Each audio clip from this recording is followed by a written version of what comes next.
श्री स्वामी समर्थ. स्वागत आहे तुमचं माझ्या युट्यूब चॅनलवरती. आजचा दिवस तुम्हाला खूप छान सुखाचा समाधानाचा जाऊ देत, हीच मी स्वामींच्या चरणी प्रार्थना करते आणि आजच्या व्हिडिओला सुरुवात करते.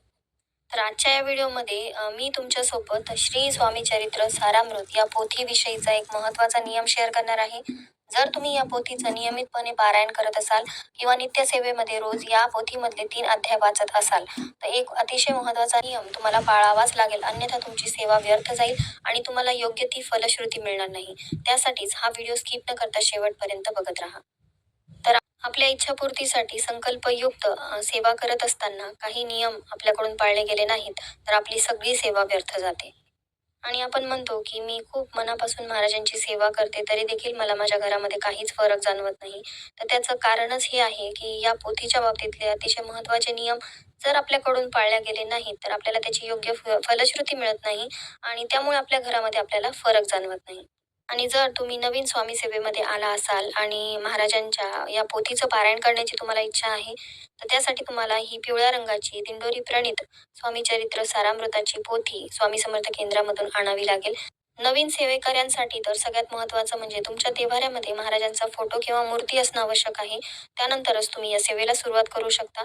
आता स्वामी चरित्र सारामृत या पोथीचं संपूर्ण पारायण करण्याआधी तुम्हाला नित्यसेवेला सुरुवात करावी लागेल, ज्यामध्ये तुम्हाला रोज 11 माळी जप करायचा आहे आणि या पोथीचे रोज 3 अध्याय वाचायचे, जेणेकरून आठवडाभरामध्ये तुमचे 7 अध्याय पूर्ण होतील. म्हणजेच आठवडाभरामध्ये तुमचं या पोथीचं संपूर्ण पारायण होईल आणि असंच हळूहळू तुम्हाला या सेवेमध्ये उतरायचं आहे. अखंड निरंतर नित्यसेवेमध्ये राहिल्यानंतरच मग तुम्ही संकल्पयुक्त श्री स्वामी चरित्र सारामृत या पोथीच्या संकल्पयुक्त पारायणाला सुरुवात करावी. तर असो, ही नवीन सेवेकऱ्यांसाठीची माहिती मी थोडक्यात शेअर केली. आता जे नित्यसेवेमध्ये आधीपासूनच आहेत आणि पारायण करत आहेत पण पारायणाच्या बाबतीतले नियम त्यांना माहिती नाहीयेत, त्यांच्यासाठी मी आता सगळी माहिती शेअर करते. आता श्री स्वामी चरित्र सारामृत या पोथीमध्ये एकूण अध्याय 1 ते 21 आहेत आणि ज्यावेळेस आपण या पोथीचं संपूर्ण पारायण करतो त्यावेळेस आपल्याला 1 ते 21 अध्याय आपल्याला एकाच बैठकीमध्ये वाचायचे असतात आणि त्या अगोदर आपल्याला 11 माळी श्री स्वामी समर्थ या षडाक्षरी मंत्राचा जप करायचा असतो. 11 वेळेस आपल्याला तारक मंत्र म्हणायचा असतो. तारक मंत्र म्हणण्यासाठी एक पिण्याच्या पाण्याचा ग्लास किंवा तुम्ही तांब्या घेऊ शकता, त्यामध्ये पाणी घ्यायचं आहे.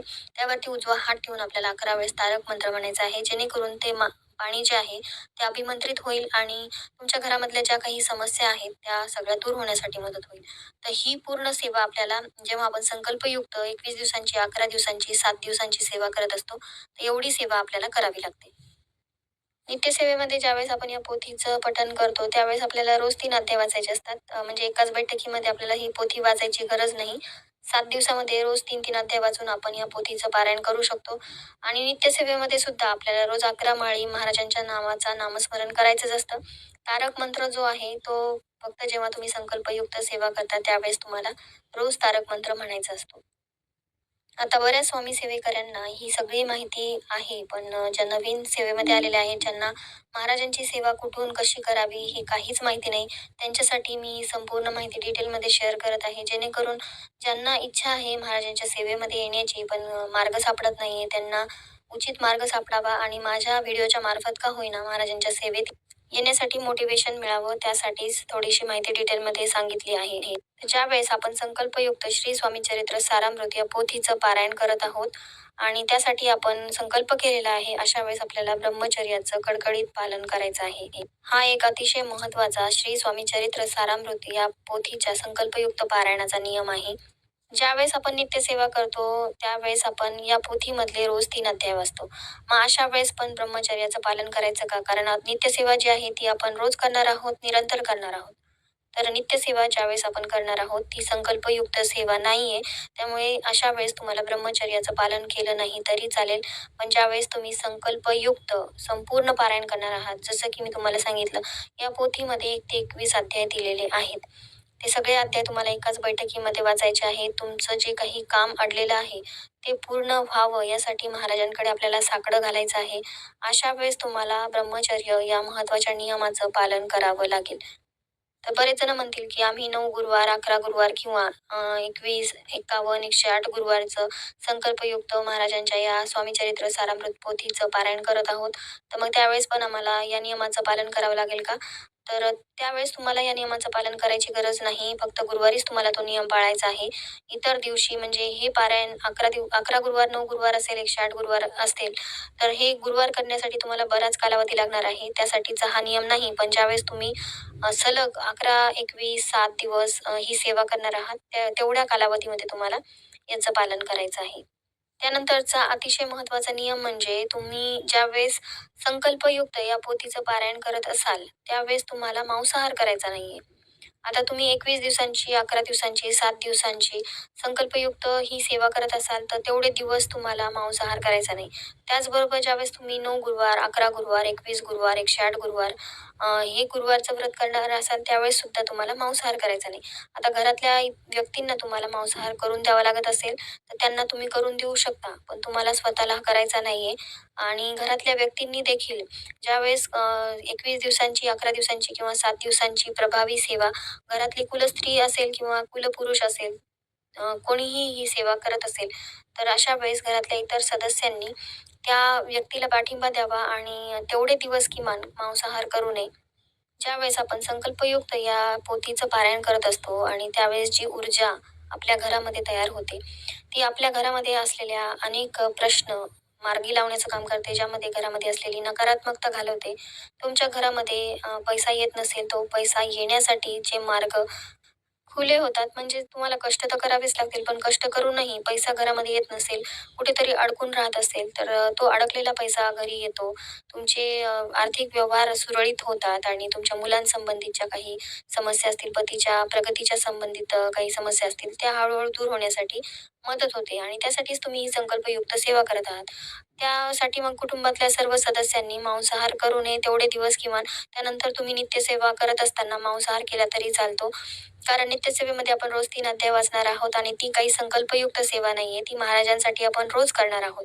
तर नित्यसेवा करत असताना सुद्धा तुम्ही एक नियम लक्षात ठेवायचा, की तुम्ही सकाळी नित्यसेवा केली म्हणजे देवपूजा केली, महाराजांच्या या पोथीचे रोज 3 अध्याय वाचले, महाराजांची आरती केली. त्यानंतर मग तुम्ही घरामध्ये इतर सदस्यांना मांसाहार बनवून देऊ शकता. तुम्ही स्वतःही करू शकता. काहीही हरकत नाही.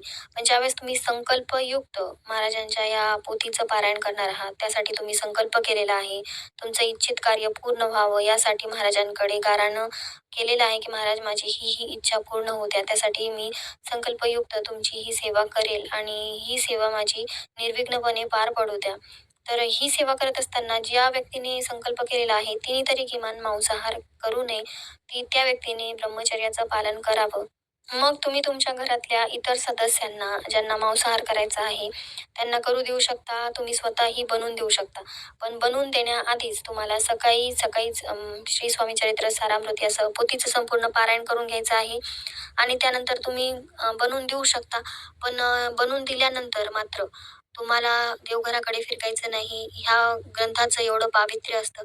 त्या ग्रंथाचं पावित्र्य राखण्यासाठी तुम्हाला त्या पोथीच्या आसपास जायचं नाही. कारण त्यातून जी ऊर्जा बाहेर निघालेली असते, ती तुमच्या जवळ आली नाही पाहिजे. एवढं काळजी तुम्हाला घ्यायची आहे.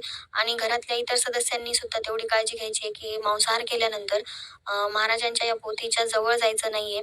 जिथे तुम्ही ही सेवा केलेली आहे, तिथे आसपास घरातल्या सदस्यांनी फिरायचं नाही. कारण ही जी सेवा आपण करणार आहोत आपल्या कुटुंबासाठी, घरामध्ये सकारात्मक ऊर्जा राहावी यासाठी आणि मांसाहारावरून तुमच्या घरामध्ये वाद होत असतील, तर मग त्यापेक्षा तुम्ही सेवा करत असताना तुम्ही स्वतः मांसाहार करू नका. घरातल्या सदस्यांना बनवून द्या, काहीही हरकत नाही. वादविवाद करून सेवा करण्यात काहीच अर्थ नाही आणि नियमांपेक्षा महाराजांची सेवा जास्त महत्त्वाची आहे.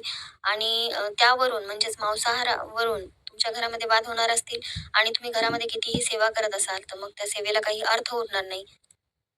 घराच्या सुख, शांती, समृद्धीसाठी आपण ही सेवा करत आहोत. त्यासाठीच घरातल्या इतर व्यक्तींनी नियमांचं पालन नाही केलं तरी चालेल. पण जी व्यक्ती संकल्पयुक्त सेवा करत आहे, तिला मात्र सगळ्या नियमांचं पालन करावं लागेल.